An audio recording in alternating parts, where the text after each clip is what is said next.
AP CM Chandrababu Polavaram ప్రాజెక్టును సందర్శించారు. Project పురోగతిపై అధికారులు, ఇంజనీర్లను అడిగి వివరాలు తెలుసుకున్నారు. 2027 డిసెంబర్ నాటికి ప్రాజెక్టు నిర్మాణ పనులను పూర్తి చేసేందుకు కూటమి సర్కారు వడివడిగా అడుగులు వేస్తోంది. ఈ దిశగా చేపట్టే పనుల షెడ్యూల్ను సీఎం వెల్లడించనున్నారు. మరోవైపు సీఎం పర్యటనతో పోలవరం నిర్మాణం, పునరావాసం, పరిహారంపై స్పష్టత వస్తుందని రైతులు, నిర్వాసితులు ఆశలు పెట్టుకున్నారు. ఉమ్మడి పశ్చిమ గోదావరి జిల్లాలోని 13 ప్రాంతాల్లో పునరావాస కాలనీలను నిర్మిస్తున్నారు. ఆ పనులకు సంబంధించి గత వైసీపీ ప్రభుత్వ హయాంలో కాంట్రాక్టర్లకు బిల్లులు చెల్లించకపోవడంతో ఎక్కడి పనులు అక్కడే వదిలేశారు. దీంతో కాలనీలు అసంపూర్తిగా నిలిచాయి. ఇప్పటికే పోలవరం మండలంలోని 19 గ్రామాల ప్రజలు ఇళ్లు ఖాళీ చేశారు. వీరి కోసం ఒక్క ప్రాంతంలోనూ పూర్తి స్థాయి సౌకర్యాలతో కాలనీలు సిద్ధం కాలేదు.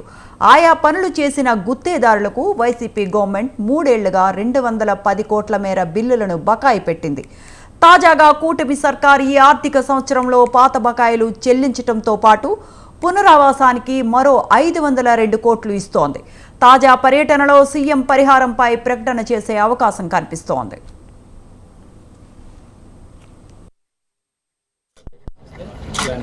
ఎంత స్టెబిలిటీ ఉందని తెలిసి క్విక్ ర్యాపిడ్ అసెస్మెంట్ దాన్ని మనం ఎంఈఎస్లో చేసుకుంటాం.